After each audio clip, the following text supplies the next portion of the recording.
Sur les hauteurs d'Aubagne, les stigmates sont toujours visibles. À l'été 2017, plus de 200 hectares de pinettes sont partis en fumée. Ce jour-là, il y avait du vent et ça s'est propagé rapidement. Et après, il s'est étendu sur la commune de Carnoux-en-Provence et puis il a fini à Cassis.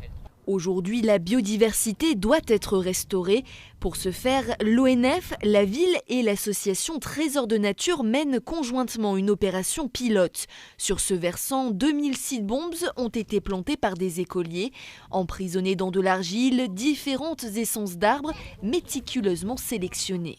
Il y a donc à la fois des graines d'arbres et à la fois des graines de plantes beaucoup plus basses qui vont pouvoir en fait s'entraider. Par exemple, le chêne vert a besoin d'ombre pour pousser dans le jeune âge. Là, malheureusement, il n'y a plus d'ombre, donc peut-être que la graine de romarin qui est avec et qui va pousser plus rapidement va pouvoir lui apporter cette ombre. Aux prochaines pluies, ces graines germeront ou pas.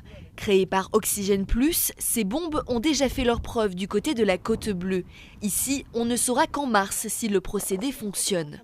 Planter des arbres déjà germés, ça n'allait pas marcher. Vous voyez bien que c'est de la rocaille avec du vent.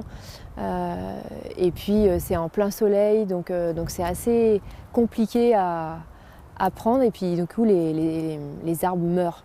L'opération a un coût, 2400 €, entièrement financé par un réseau de PME locales. En l'occurrence, 17 chefs d'entreprise des Palus et de Napoléon, les deux zones d'activité. C'est le patron d'Atec Agencement qui en est à l'initiative. Sa menuiserie a versé 500 €. Je voulais concourir à notre mesure à la replantation d'arbres, puisque quand même on a une activité extrêmement liée à l'arbre, dans le pourtour immédiat de notre entreprise, c'est-à-dire très clairement dans Aubagne.